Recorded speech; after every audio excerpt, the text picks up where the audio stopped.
Hi, and welcome back to Football Made Simple. When Fernandinho arrived from Shakhtar Donetsk in 2013, he was an explosive box-to-box midfielder who would often contribute in the attacking phase. Over the years, he adapted his game, playing as the more defensive inner two alongside Yaya Toure under Pellegrini, before becoming a lone holding midfielder under Pep. He became a crucial part of the team, shown by the stats, winning more with Fernandinho, scoring more, and conceding less. But with age catching up to him and niggling injuries, City have long looked for a replacement. After missing out on targets like Jorginho and Fred over the last couple of seasons, City have identified the man they hope to take over. And in this video, we take a look at what Rodri brings to City. Just before then, if you're new around here, please consider subscribing. This channel is made for people like you, football lovers. So if you want football videos throughout the summer, go ahead and subscribe. Now, let's get into it. To assess the signing of Rodri, we'll break things down into these blocks.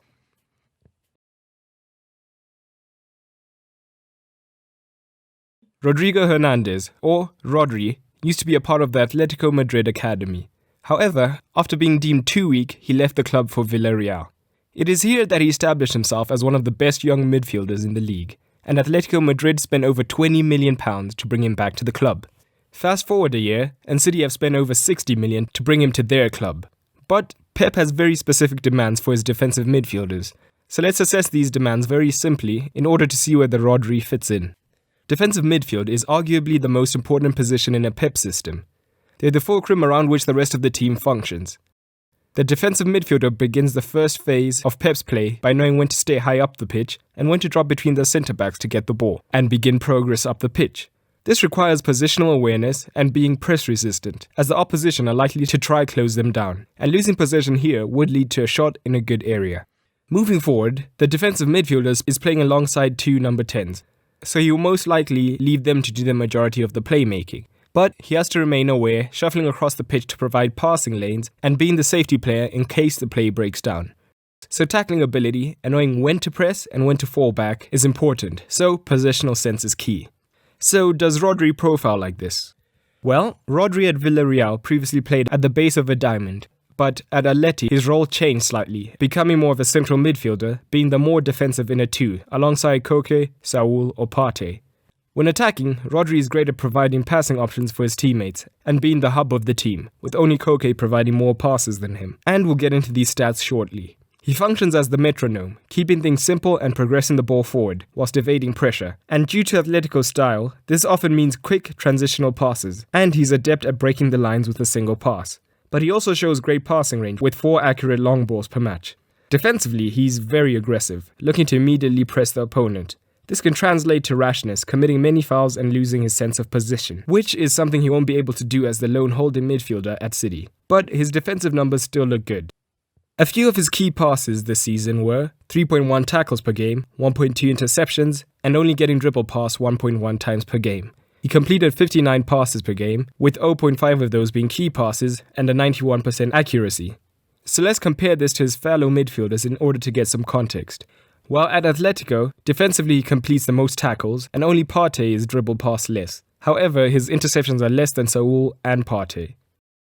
In possession, he's fairly conservative, with his 0.5 key passes per game being the lowest, as well as his dribbles. However, he's rarely dispossessed.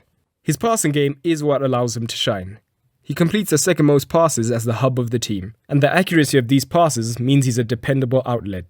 So let's get a broader angle at just how good he is, by comparing him to some top midfielders in La Liga.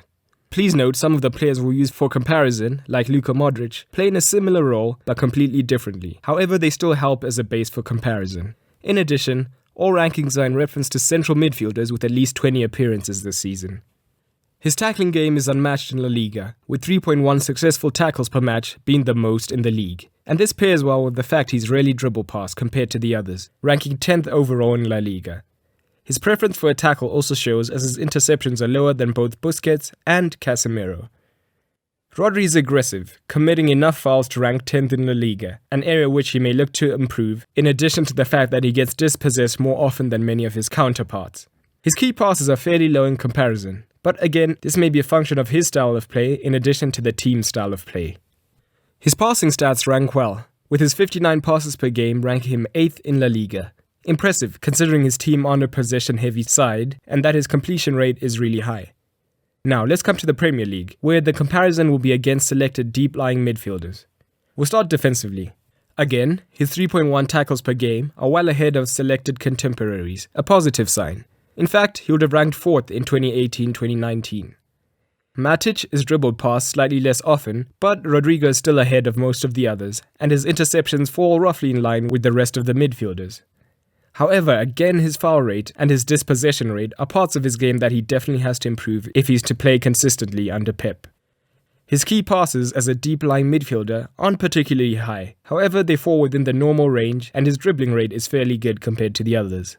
His passing accuracy is impressive, however the total number of passes isn't the highest, probably due to athletic style. It'll be interesting to see how he looks to develop this at City. Speaking of City, let's compare him to his direct competition at the club. It is important to note, though, that the statistics will be highly affected by the team's style of play. City completes significantly more passes, have 15% more possession, with a higher pass accuracy as well. So Fernandinho and Gundogan will probably fare better in possession, while Rodri will excel out of possession. In addition, although Gundogan does play the deep role, he's usually a free 8, which gives him more attacking freedom. Defensively, Rodri shines ahead of Fernandinho and Gundogan in every area except interceptions, where Fernandinho finishes ahead of him, which will be good news for City overall. However, when in possession, he's dispossessed fairly often, something Pep will look to coach out of his game. His key passes are lower than both, but with more possession, he'll likely have a chance to improve this. His gross passing numbers are lower than both, but the comparable accuracy indicates that perhaps with higher possession, he'll be able to achieve similar levels to both men. So back to the question, can Rodri play the Fernandinho role? Well, the raw numbers seem to indicate that he can, and his added height will be an advantage at set pieces, and elements such as rashness in tackles can be worked on by Pep. Either way, he's going to bring a lot to the Premier League. If you'd like to see an in-game analysis of Rodri, head on over to Mitso Jr.'s channel now. The video will be linked in the cards as well as in the description. That's all for today, and remember, keep it simple.